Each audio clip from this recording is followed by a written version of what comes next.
Chalet Hotels, on the other hand, is one of the more premium properties like the Marriott. What's supportive is the recent rise in tariff. So will this trend hold on? Let's ask Sanjay Sethi. He's the MD and CEO of Chalet Hotels. Sanjay, thanks very much for taking out the time.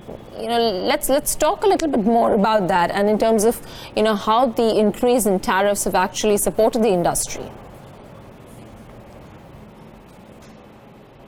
Well, good morning, firstly, and congratulations to all countrymen for the strike that the Indian Air Force has done this morning. It's a proud moment for us that we are getting back at them.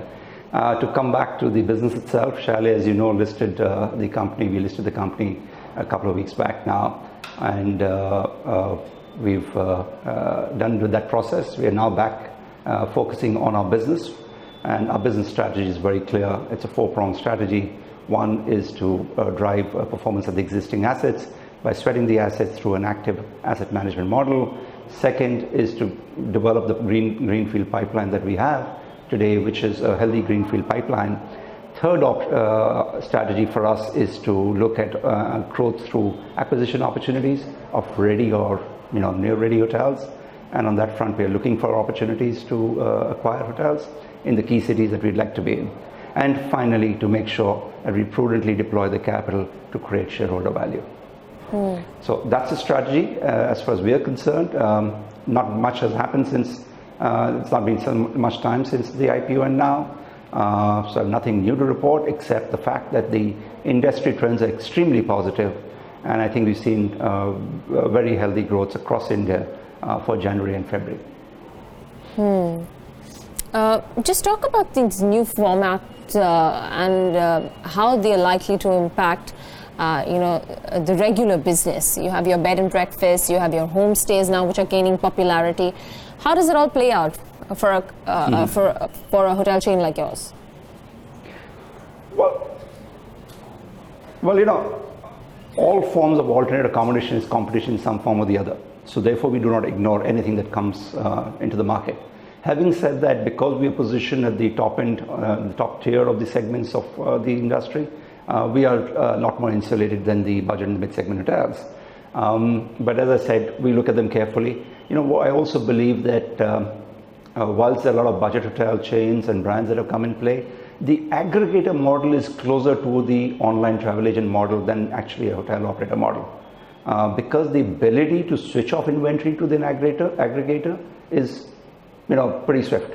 And therefore, we believe that the brick and mortar business is still going to be the strongest player as far as the hospitality industry is concerned. We are the people who provide the raw material inventory to the online travel agents and the aggregators. We will continue to hold that position of a prime position.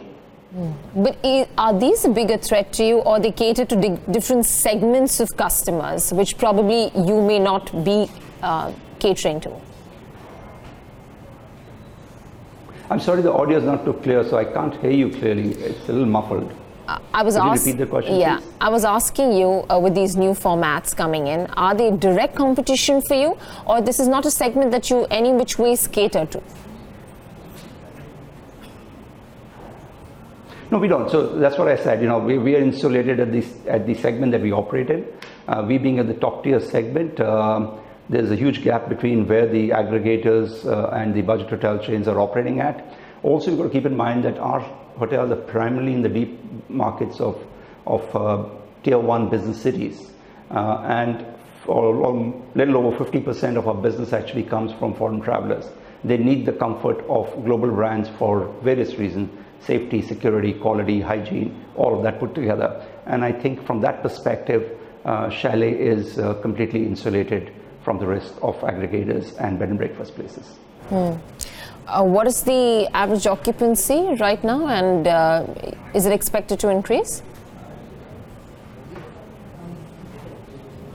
So I cannot give you the immediate occupancy because we haven't gone down to the market and shared that as yet, but we are operating at roughly around a 74% occupancy as we speak. For H1, we were at 74%, and that's been growing year on year, quarter on quarter for us. Rates have also started growing in the last few quarters, and we see a positive trend on the RevPAR, which is revenue per available room.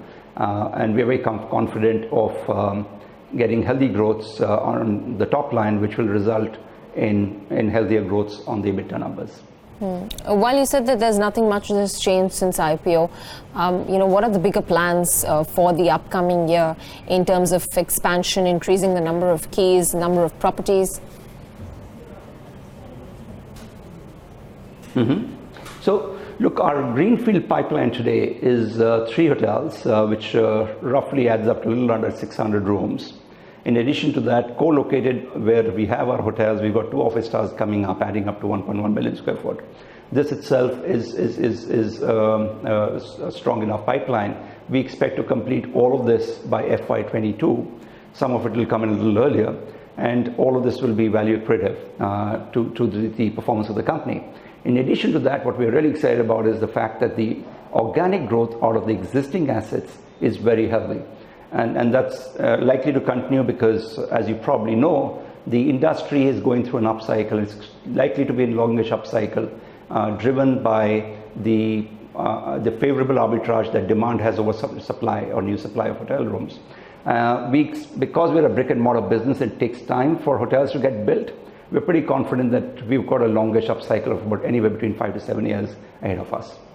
Just to get in a sense from you, while obviously the December-January period is a high tourist period, and you would have seen Q3 play out slightly more stronger than the other quarters, but you're almost past a few days of Q4 as well. What's the sense that you're getting in terms of pickup, and how would it likely pan out for you?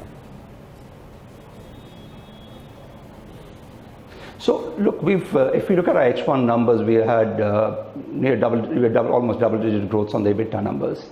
That was H1. Unfortunately, we haven't gone out to the market with Q3 and Q3 numbers, so I cannot give you, speak about it right now, and I certainly can't give forward-looking statement for Q4.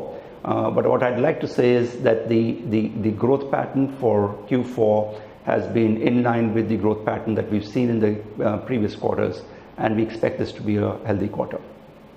Just as a comparison. Unfortunately, I can't share numbers on that. No, from an industry perspective, I'm sure you can't share numbers, but from an industry perspective, how would H2 vary from H1 in terms of these? So what happens is typically in our business, H2 is always better than H1 because we get a lot of foreign traffic flow that happens between October and March. In addition to that, a lot of the business events and MICE events in the cities happen during this period. So that will continue to happen as a trend. H2 will always overperform H1. That's one. Second is on the supply side, leaving aside maybe 1 or 2 cities, we haven't seen any significant growth on new inventory of hotels, which is good because the demand's growing.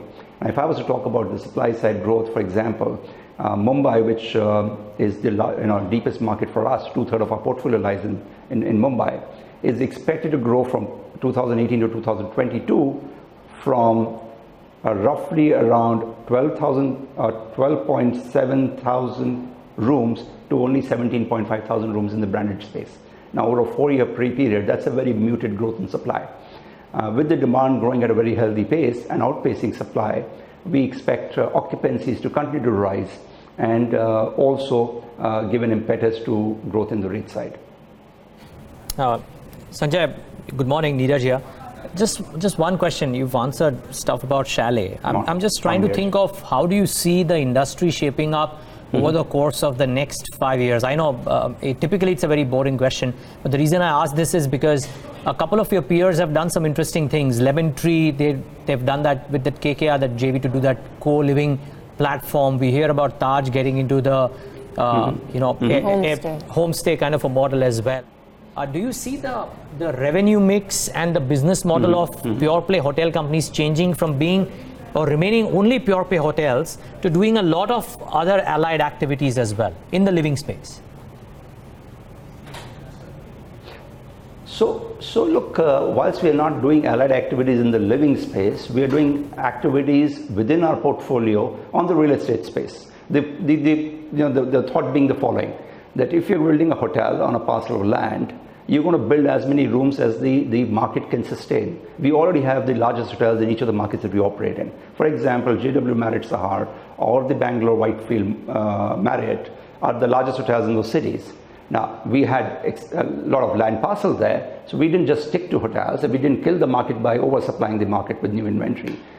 So in addition to the 585 rooms over here at Sahar, we've got a retail area of about 125,000 square feet. In addition to that, we've got a business center and office area of almost about 400,000 square feet.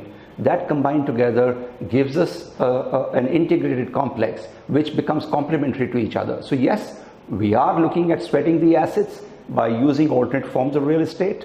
Similarly, in Bangalore, we've got a mall that operates there, which becomes a great driver for clients to stay longer with us, because there's entertainment, there's food and beverage, all of those options there. In addition to that, we've built an office tower, which is already operating. We're building a second one there now, which becomes a demand generator for the hotel itself. So as I said, all these assets are complementary to each other and feed business to each other. Speaking about the other forms of business like Lemon Tree or Taj have explored, we haven't looked in too deep into that to understand how the business model works.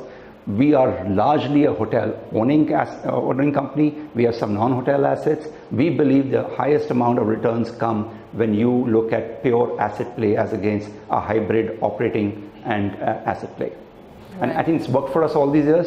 We don't see any reason why we will not continue to grow this more aggressively from here onwards. All right. Sanjay, thanks very much for joining in. Really appreciate you coming on the platform and sharing your industry growth prospects and the overall business model and the likely sustainability of that. Thank you so very much.